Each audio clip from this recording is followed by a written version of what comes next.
choose to not be first? Do we do enough? Well, I never shut up about it. It must have been about 16, 17. We nicked their guilt rings. Right, the bouncer's guilt ring. This is no good for me. That's the reality. If you want the honest truth, and I see it every day.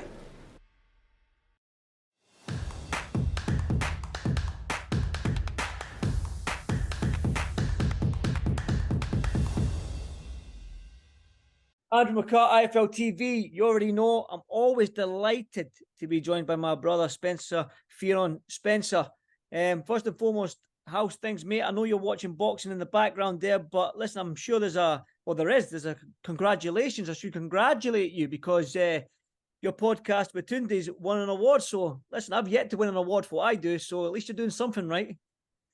You know what? Massive. Yeah, here it is. It's right here. Golden Lion Award.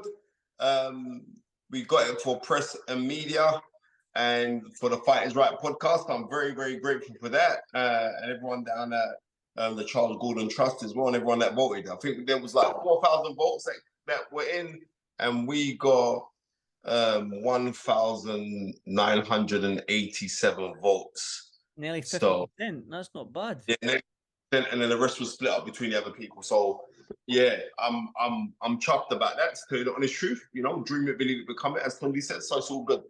Yeah, but we have bigger talk about, my friend. We have bigger things to talk about. We certainly do. Now let me just jump straight into the deep end there. I'm sure you've been on Instagram. I'm sure you've been on Twitter. I'm sure you've been on all these other platforms, and I'm sure you've seen the news. Tyson Fury, Alexander Usyk, undisputed. The first undisputed since Lennox Lewis in 1999 fight has been signed. Just give me your initial thoughts, Spencer. Well, my initial thoughts is like about bloody time. That's my initial thoughts, and I'm sticking to what I said to you originally, that I have Tyson Fury winning that fight. But and let's just think, we were going back to 1999, and it was actually November 13th when Lennox Lewis outpointed Evander Holyfield. Mm-hmm. Now, the thing is this, Lennox Lewis was a very big man compared to Evander Holyfield. Lennox Lewis was a former British champion, even though he was also European champion as well, and Commonwealth. But bearing in mind, Evander Holyfield was the last undisputed cruiserweight champion since Usyk. Mm-hmm. So you can see there's a parallel there. But the difference is this, Usyk can get down and dirty, but he wouldn't be brave enough to get down and dirty with a big man. Evander Holyfield was that guy where he didn't care. You don't believe me? Just go watch his fight with Riddick Bowe. That was in November of 92. Go watch that fight, and then you'll know for certain what kind of specimen of a person that you saw with Evander Holyfield. Mm-hmm. Usyk is very bloody good. Technically, he's sound. But when you're dealing with technicalities of Tyson Fury, as far as I'm concerned, Tyson Fury can do a little bit more than Usyk. Reason being, Usyk cannot box a full fight as an orthodox fighter. Tyson Fury can box a full fight as a southpaw. We've seen him do it, right? And to tell you the honest truth, I really do believe that the Daniel Dubois fight was the kind of thing that pushed Tyson Fury even more to say, bro, I'd smash this guy to bits. That's what I believe. I don't think, if Daniel Dubois didn't floor Usyk, and people would go back, was it a legal punch? Was it a legal punch? Blah, blah, blah. As far as I'm concerned, it was a legal punch, but that's another story for another day, right? But I think it's fantastic that this fight is happening, because when Lennox Lewis beat Evander Holyfield, he was the last man to reign supreme as an undisputed champion, right? In the free belt weight era. But you got to think, the free world titles, that were going then, the WBO was still a sanctioning body then, but it wasn't, it was lightly regarded. Because really and truly, if you want to get technical about it, Lennox Lewis should have been a 4 belt holder. The weight, a four world title belt holder because Lennox Lewis beat Henry Akinwande. What was that? 87?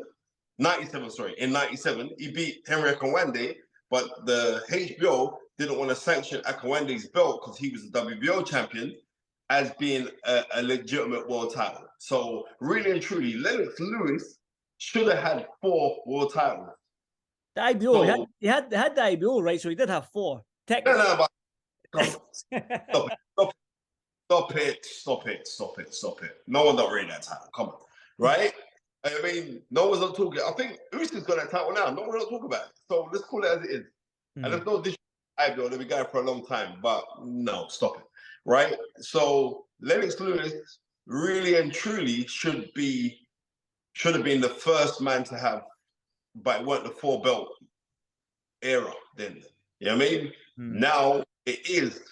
And so it's great that Tyson Fury and Usyk are getting it on, right? And what's the date they're saying it's going to be potentially? Well, that's the thing. The date hasn't been announced yet, but off the news articles and what I've been reading, they're talking about the 23rd of December. Now, that's quite an interesting date because also Eddie Hearn has penciled in and mentioned the 23rd of December for the potential fight with Conor Benn and Chris Eubank Jr. as well. So that fight going to be? That 23rd of December as well in London. So there could be 2 huge mega fights in the 23rd, 2 days before Christmas, potentially. But for me, I can't see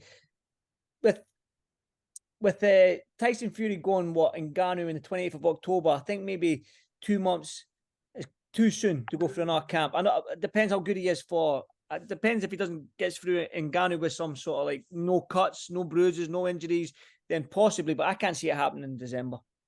No, neither can I. I can see that happening in the new year, but I'm just glad that it's been signed. That's all I care about. I'm glad that it has been signed.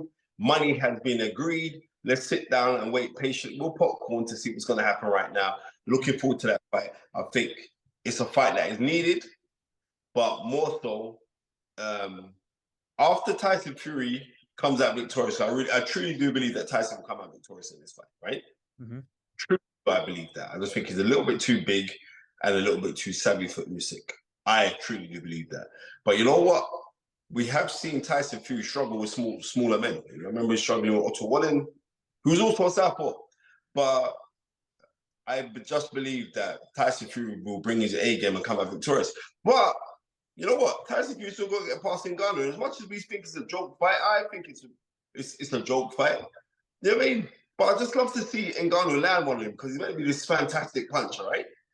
I just like to see him land one on Tyson Fury. That's all. Just land one, just shake him up a little piece. That's all. I don't want him to win. I'm not being wicked. I don't want him to win because as far as I'm concerned, Francis Ngannou has already won, right? Because we know that Dana White was treating these guys like rubbish, right? And his biggest purse was $650,000, and he's getting like, was he getting 6 mil or 8 mil for this fight here? So therefore, as far as I'm concerned, the true winner of that fight, Francis Ngannou anyway. Because he just said, listen, I'm sticking to my guns. Later on to you guys, I'm going to do my thing, and he's done his thing. So I congratulate the brother. I do too, and he deserves it, man. When you look at his humble beginnings and to where he is now, man, I mean, that's the stuff of dreams.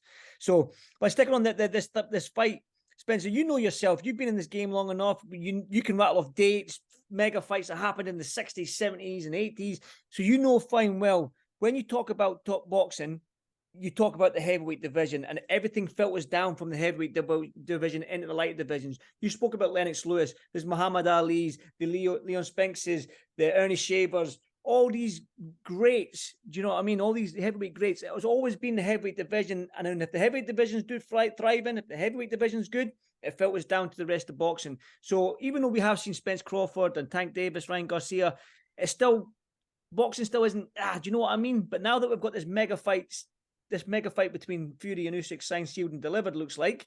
Do you think that maybe this will give boxing the kickstart and we can see more of these mega fights happening? Maybe the Canelo Benavidez, Wilder Joshua, all these fights that have been dreaming of.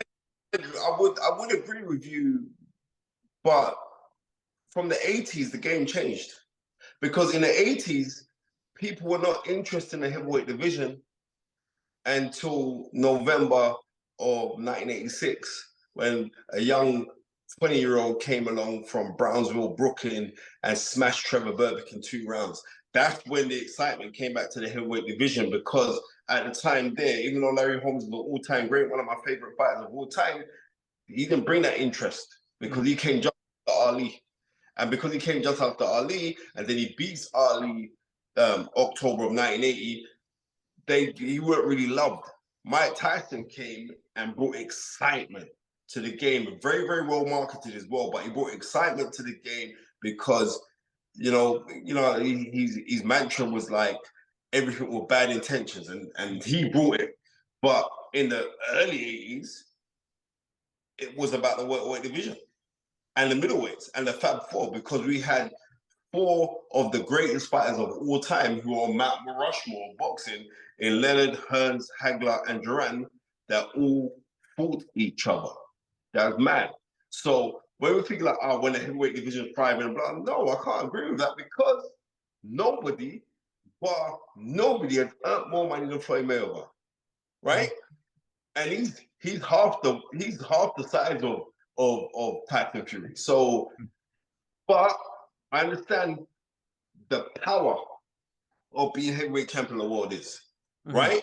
And I just think it's right that these 2 men fight for the heavyweight championship of the world. Reason why? Because these 2 men are craftsmen who have paid dues. They're not guys who happen to stumble to go into the boxing gym and realize that, right, I'm kind of good at this, and then got mad success from it and were promoted right and were angled correctly. Or a next guy walked into the gym and realized, well, I can hit guys and knock them out, and I ain't going to concentrate on nothing else but hitting guys and knock them out. Here are 2 craftsmen, the creme de la creme of the sport, that are going at each other. And this is what makes this fight so fascinating. This is what makes it so good. And I hope that it does trickle down, that guys can look at the heavyweight division in Tyson Fury, in Usyk, 2 craftsmen, 2 men who understand the pugilistic art form of what boxing really is, what it really is. And then guys can look, or young kids can get inspiration to say, like, yeah, I want to be a craftsman like these 2 men. That's where I'm saying it trickles down. Spencer, that's why I love talking to you, man, because sometimes when I feel like I've got a good question and I might have asked you a good question, man, you've always come back with an answer that makes me feel like you humble me sometimes when it comes to talking boxing, and that's why I love speaking to you. Award. So if you have not subscribed to the Stab and Sell YouTube channel, make sure that you do, to hear the reels from me and Babatunde Ajayi. Listen, well done. I want to just one final one from me then, obviously. Wait, the Francis Ngannou and Fury fight, right? As you said, it's a joke fight, whatever. But then you look at the undercard, you've got Wardley, Adelaide, you've got Moses and Tumo on there, you've got Bakoli, Takam, you've got Parker and Keane. So they're putting on big heavyweight fights in the Middle East and Saudi Arabia.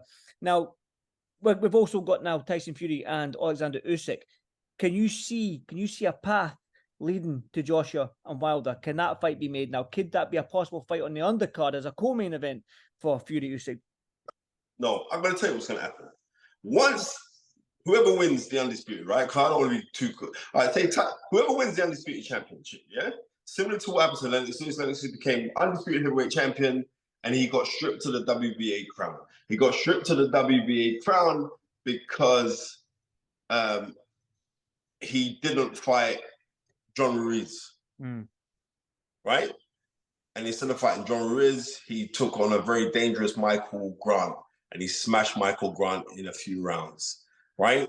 And by the title, and Evander Holyfield ends up fighting for the vacant world title. Regardless, Lennox Lewis still retired and saying that he was the undisputed champion, regardless that other belts were gone. And I think whoever wins that fight, then once it is, Wilder and Joshua will end up fighting for one of the crowns that's going to become vacant. That's what I believe. So it's still be for a heavyweight championship of the world, right? To give that fight that kind of credence when we're saying, nah, but these 2 should go and fight anyway. And I do. They should fight. But I would still like them to fight for a crown. Once it is decided from Fury and Usyk, who is the undisputed champion, you're the undisputed champion. Can't take that away from you.